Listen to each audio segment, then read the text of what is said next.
This is WYMT Mountain News This Morning.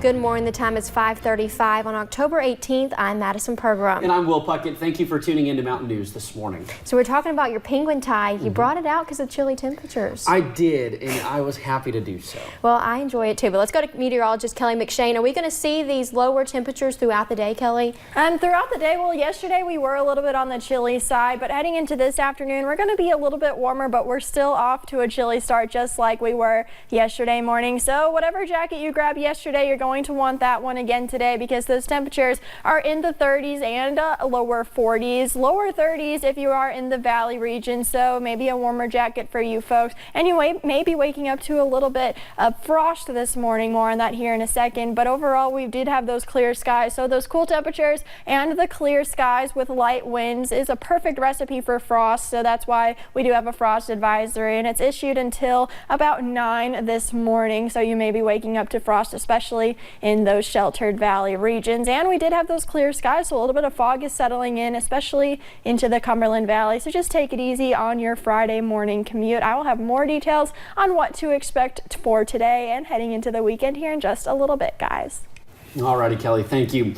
Well, with those temperatures dipping into the 30s, people are starting to turn those thermostats up. But people should exercise caution as fires can start and rip through homes if precautions are not taken. WYMT's Emily Bennett talked to firefighters about tips to stay safe. Turning on your heat may not sound dangerous, but it could put your house in flames. With the modern day construction, the fires are burning a lot hotter and a lot faster. So just the smallest fire can spread through a house pretty quick. Corbin Fire Captain Eric Philpott says they see a lot of fires start because of space heaters. We'll find them with clothes laid on top of them or blankets. People may try to warm a blanket up by laying it on a space heater, and it's very dangerous to do that. They also see people overloading outlets, causing electrical fires. You should never put an extension cord as a permanent fix. You should only have maybe a heater plugged into one outlet with nothing else plugged into it. But something people do not think about is carbon monoxide. It's a colorless and odorless gas. It stays low to the ground, so you need to make sure that when you install the carbon monoxide detectors that you put them low to the ground. That way they can detect it first from the ground up. Philpott says around mid-October they start responding to alarms going off as people start using gas heat. We actually keep gas monitors on our trucks, so anytime anybody's alarm goes off in the city limits, they call us out. Sending a warning to make sure a professional checks your furnace, heat pumps, and fireplaces before you use them. In Corbin, Emily Bennett, WYMT Mountain News. The firefighters suggest heating equipment be checked yearly and have your carbon monoxide detector checked monthly. Well, yesterday was a hard day for many in Breathitt County and across the state. Rich McCune died in a fatal car crash. Back in the day, McCune was a first-team All-Stater. McCune was also the first Division I signing to come from the county heading to the University of Kentucky after graduating in 1988. His jersey number 62 is the only one to ever be retired from the school.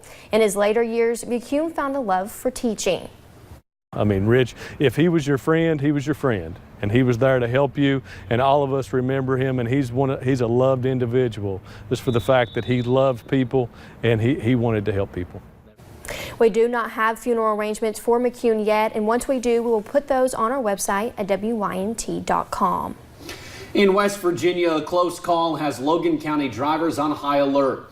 DOH workers say a tree snapped Wednesday, causing part of it to fall on a pickup truck on State Route 10.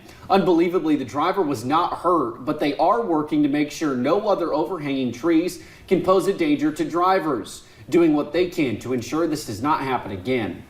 Where we think there's going to be problems and stuff on our right-of-way, we address them as we can. A close call prompting crews to take action to keep drivers safe. DOH workers say, unfortunately, some of the trees that need cut back, like the one that fell Wednesday, are on private property, so they aren't able to manage those trees. And one person charged in an unprecedented attack on a gay man in Harlan County is back behind bars. A 2013 judge sentenced Mabel Ashley Jenkins to 8 years in prison. From court documents, we learned she was apparently out on supervised release, and court officials claim she violated terms of that release. An arrest warrant was issued in September. U.S. Marshals arrested her on Wednesday. Jenkins pleaded guilty in a case where she and 3 others worked together to kidnap the gay man and then beat him. An undercover investigation led to the arrest of a Harlan County man. The investigation centered around sex crimes against children. State police arrested Stephen Ryan. They say he talked with a girl from the time she was 13 to 15 years old. Investigators say during their conversations on the internet, Ryan asked the girl to take lewd photos and send sexual images to the teen. Troopers say during a search warrant, Ryan admitted to the crimes. Ryan was also wanted out of Colorado for similar crimes. And 2 shooting fugitives were arrested in Knox County yesterday. Deputies say these 2 people, Joel Rod Hughes and Tessa Emmons, were wanted in an assault case involving a handgun out of Mississippi. They were tracked down to a home in the Gurlder community, and deputies say they were able to find the handgun used in the assault. Both will be extradited to Mississippi. A judge granted a change of venue in a Perry County murder case. Earlier this week, attorneys tried to seat a jury in the trial of James McIntosh. He is accused of shooting Danny Mullins multiple times earlier this year. Failure to seat a jury means a mistrial. Right now, it is unclear what county the case will be tried in. That decision could come November 7th. And early Thursday morning, the Johnson County Sheriff's Department responded to a shooting in the Riceville area. Dispatchers say they received a call from a woman named Misty Stipes saying that she shot her estranged husband. When police arrived, they found the body of Joseph Snipes II. Neighbors nearby heard the early morning gunshots and say they did not really know what was going on. When I heard the shots, I just looked out the window, and that's when I went to check on her because I thought something happened, and here come EMS, law enforcement. Police are unsure why Misty shot her husband, but are conducting an investigation. Well, preparing for a real disaster, they hope never happens, but emergency officials in Lincoln County have been able to put their training to good use, most recently in a pipeline explosion this summer. First responders there have held mock exercises in everything from bus accidents, shooting, and tornadoes. WYMT's Phil Pendleton shows us how they train.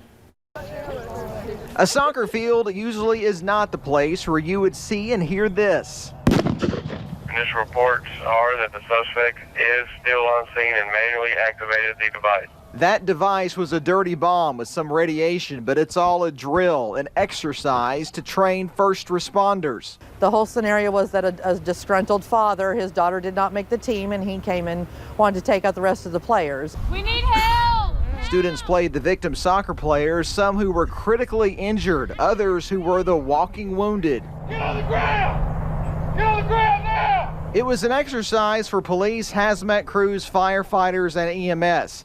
And it comes just 2 months after a deadly pipeline explosion in nearby Moreland that many of these same people worked. But we've been doing these scenarios and these working together drills for quite a few years now, and it really helped prepare us for when it did happen in reality. Caller advice is going to harm players at the soccer field. Police and EMS knew a drill was coming but didn't know exactly what the scenario was. Maintaining realism was important. Well, for one, the students are learning because they're in the health sciences classes, so this is something that they could deal with once they get in their careers. But it's also good for law enforcement to be more realistic. I know law enforcement that we spoke to, they were really taken aback by the second explosion that happened once they were here on scene. Officials say they know they did a lot right today, but they also know there's many things to work on. In Lincoln County, Phil Pendleton, WKYT. Lincoln County officials say the pipeline explosion showed the importance of training to work together with multiple agencies from different counties. For the third time since summer, the United States Army released the name of an Eastern Kentuckian killed in the attack on Pearl Harbor. Hubert Hall was just 20 years old and worked as a Navy seaman and was assigned to the USS Oklahoma. The Floyd County man was killed when the Japanese attacked Pearl Harbor on December 7, 1941. Unfortunately, unlike the past two, the Army does not have a photo of Hall. He will be buried next spring at the Punch Bowl. Also in Floyd County, there could be a huge announcement later today for not only Floyd County, but also all of eastern Kentucky. Right now, we do not know much about the specifics. However, we are told several state and local officials will be at the Old Otter Creek Correctional Complex. That facility once housed federal inmates. However, it closed in 2012. We plan to stream that news conference live on Facebook and WYMT.com later this morning at 11. Democrat Andy Beshear's push to legalize casino gambling in Kentucky is facing strong resistance from two leading Republican lawmakers. Beshear, who is running for governor and is the acting attorney general, says Kentucky could reap $500 million or more in yearly revenue by allowing expanded gambling. He wants the money to support public pension systems. Yesterday, Senate President Robert Stivers and Majority Floor Leader Damon Thayer said that the proposal would be dead on arrival in the Republican-dominated Senate. Thayer pushed for legalized casino gambling in the past. And coming up, Dave & Buster's is coming to another city in the Bluegrass State. We'll have the details on that straight ahead on Mountain News this morning. Temperatures gradually warm in the next few days here in the mountains, and I'll have the details on our next rain chance coming up next.